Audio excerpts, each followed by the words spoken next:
साथियों, इसका निचोड़ बता रहा हूं मैं, मेरी बात को ध्यान से सुनिएगा आप लोग। अभी आपने सद्बुद्धि यज्ञ किया सरकार के लिए, और हम सब ने माना है कि सरकार को भगवान सद्बुद्धि दे और हमारा काम आज ही हो जाए, ऐसी बुद्धि जो है सरकार को मिले। लेकिन साथियों, आप सभी की बातों को हमने सुबह से सुना है। मैं भगवान से प्रार्थना करता हूं कि जिन भाइयों ने अच्छा काम किया है अभी तक, जैसे कि भाई साहब ने हमें बताया, जिन भाइयों ने अच्छा काम किया है, लेकिन कहीं कहीं अगर गलत काम हमारे हाथों से और उस गलत काम को रोके, अगर कोई भाई कह रहा है L5 मिलना चाहिए, मैं कहता हूं मिलना चाहिए। आप मेरी बात को पूरी सुनिएगा। अगर कोई भाई कहता है कि L10 मिलना चाहिए, मिलना चाहिए, लेकिन वो रास्ता अगर जाता है तो सिर्फ और सिर्फ निमित्त की ओर जा रहा है। और वो तभी हो सकता है जब ये 2 साल की छूट का हमें रास्ता मिलेगा साथियों, तभी L5 L10 तक आप पहुंचोगे, वरना नहीं पहुंच पाओगे। तो मेरा सबसे पहले निवेदन है साथियों कि ये 2 साल का जो छूट का आदेश है, सबसे पहले अग्रिम पंक्तियों के साथ हमें रहकर इस 2 साल की छूट का आदेश को निकलवाना होगा साथियों। तब कहीं रास्ता जाएगा कि L5 किसको चाहिए, किसका 56 इंच का सीना चौड़ा है। डेलीगेशन हमारे बहुत गए, बहुत आए हैं। सबसे पहले मैं और महामहिम नेताओं से फिर पुनः निवेदन करना चाह रहा हूँ, जो अग्रिम पंक्ति में रहने के लिए छाती ठोक रहे थे, वो मंच पर मेरे को एक भी नहीं दिख रहा है। और मेरे लिए जो साथी बाहर खड़े हुए हैं, इनको आपके बच्चों की और आपके रोजगार की कसम है, आप भीतर आ जाओ। आज अग्रिम पंक्ति पर ताला या तो नेताओं की जबान पर लगेगा या शहीद स्मारक पर लगेगा। इसलिए मेरा उन नेताओं से निवेदन है कि अंदर आए, और सभी जिलाध्यक्ष और ब्लॉक अध्यक्ष साथियों से भी मेरा निवेदन है कि वो यहाँ आ जाए।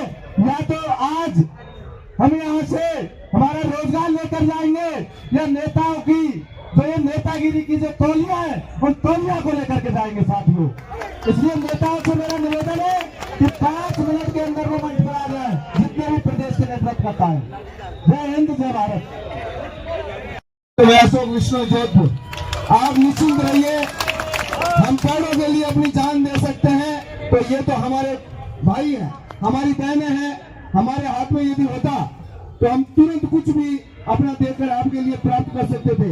लेकिन ये सरकारें हैं, भगत सिंह जी ने कहा था, ये गूंगी बहरी सरकारें हैं, इनको सुनाने के लिए आवाज थोड़ी जोर से बुलंद करनी पड़ेगी। इसलिए आपसे निवेदन है कि जहां भी हैं बैठ जाएं, डेलीगेशन आया उनको सुने। एक बार सभी भारत माता की इंकलाब, आवाज दो। और नेताओं को बार बार चिल्ला के इनको बुरा भला कहने की जरूरत नहीं है। साहब ने गुज्जर साहब ने कहा था इनके सर पर कांटों का ताज है, वास्तव में कांटों का ताज है। इनको हमने कभी भी 5 रुपए भी पे नहीं किए एक्स्ट्रा। ये इतना कुछ संघर्ष होता है, मेरे से कभी भी मेरे संगठन ने पैसे नहीं मांगे, तो शायद आपसे भी नहीं मांगा होगा।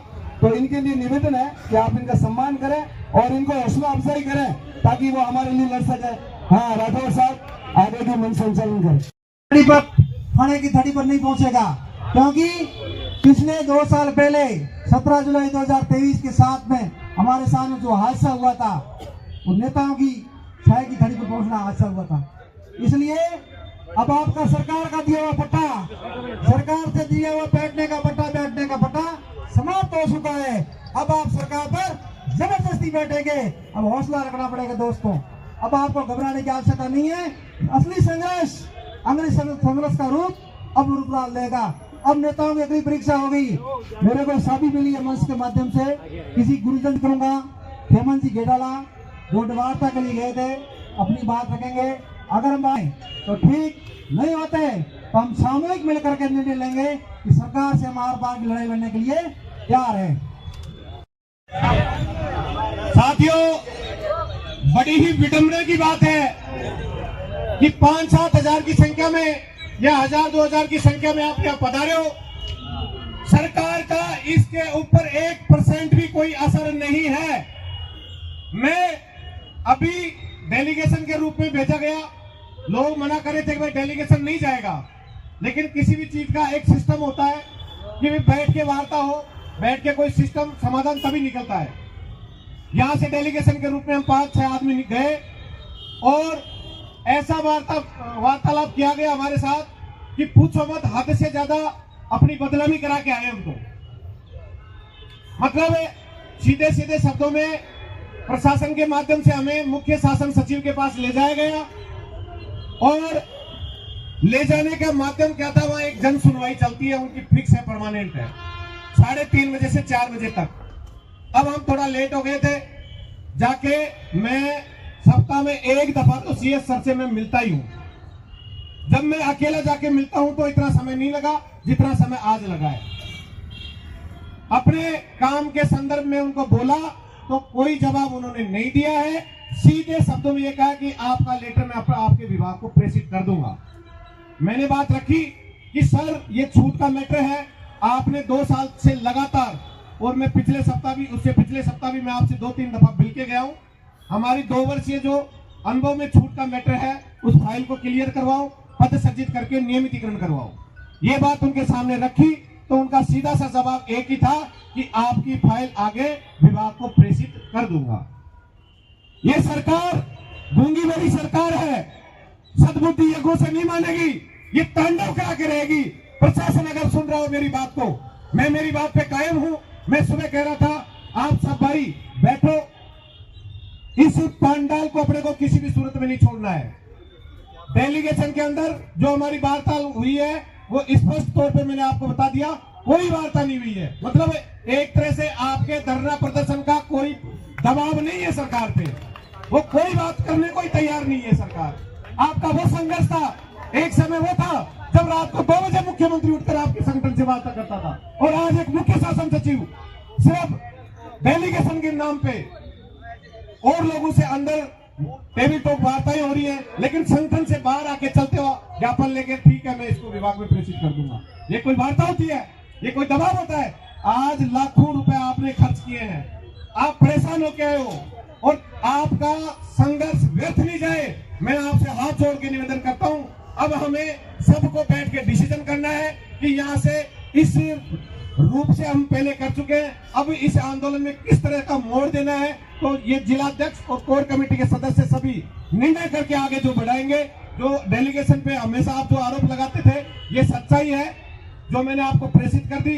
और बाकी मेरे साथ में भिंडा जी थे, मेरी बहनें थी 2, एक कैलाश जी मकरानिया थे। मैं भिंडा जी से निवेदन करूंगा कि वो भी अपने शब्दों में 2 शब्द बता दें।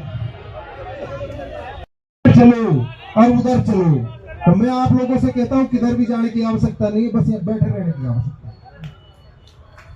यहाँ बैठे रहने की आवश्यकता है, कहीं कुछ करने की आवश्यकता नहीं है।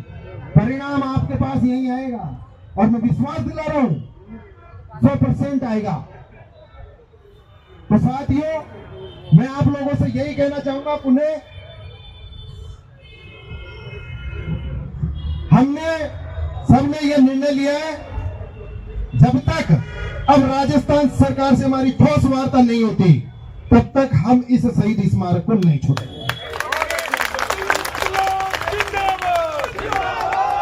है कि जैसे ही डेलीगेशन आता है, अब जैसे अब आया है, तो सब एकदम सत्य में हो गई, पता नहीं क्या होने वाला है। फिर आगे नेताओं की बात, नेताओं को बैठा लो। तो साथियों, अगर आप, मैं तो मेरी बता रहा हूँ, मुझे नेता मानते हो तो मुझे तो इन लिटिगेशनों से 1% भी फर्क पड़ता नहीं है, इनको भी नहीं पड़ता है, क्योंकि 2-2, 4-4, 5-5 बार तो हमें सौदे में पिट ली है पहले अच्छे से। दे दनादन तो धमके कुटाई होती है इस टाइप की। और मुकदमों की तारीख है, जितने आप धरने में आए हो इतनी हमने तारीखें मुक्त की, और उम्र के आप उस पड़ाव में भी पहुंच गए हैं कि 1-2 और भी दर्ज हो जाएगा तो कोई खास बात नहीं है। 12-13 साल बची है, वो कोर्ट में सरकार की नौकरी तो हुई है, कोई ज्यादा दिक्कत वाली इनकलाब है, इनकलाब जिंदाबाद जिंदाबाद। राजस्थान सरकार बजट घोषणा पूरी करो, बजट घोषणा पूरी करो, झूठे वादे बंद करो, झूठे वादे बंद करो, जनता को लूटना बंद करो, हमारा अधिकार लेकर रहेंगे।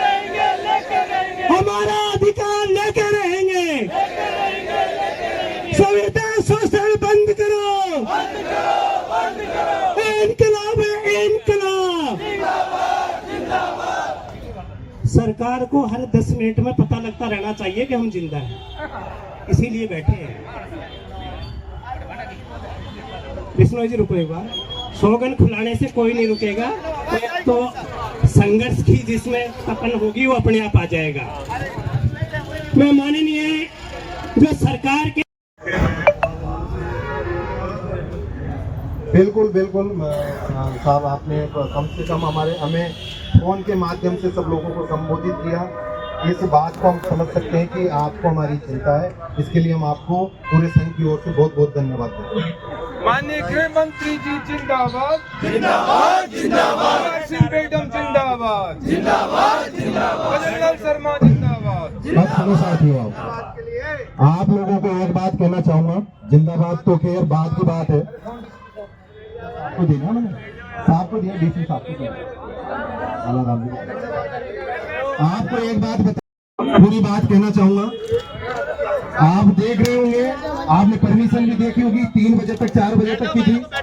आप लोग लगातार यहाँ पर बैठे हुए थे, आपको पूरे प्रशासन ने कोऑपरेट किया। अब इसका माध्यम मैं आपको बताता हूँ, लगातार पिछले कई दिन से हम इनमें लगातार संपर्क में बने हुए।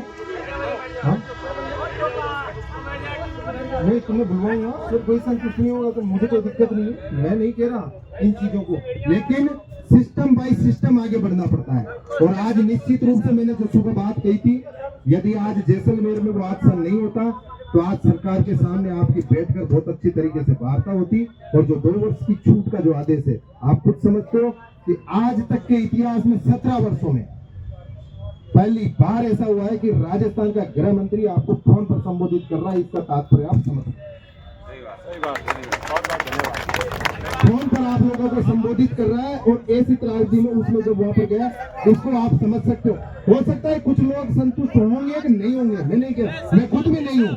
तो मैंने आप लोगों को कहा है कि जिस दिन तुम्हारा स्थायीकरण होना, संतुष्ट तो उसी दिन होना, इससे पहले संतुष्ट होने की आवश्यकता नहीं है। लेकिन हमें हर एक उस पहलू पर ध्यान रखना होता है, ये हमारी जिम्मेदारी है। हमारी जिम्मेदारी आप लोगों की भी है, आप लोगों को सुरक्षित हम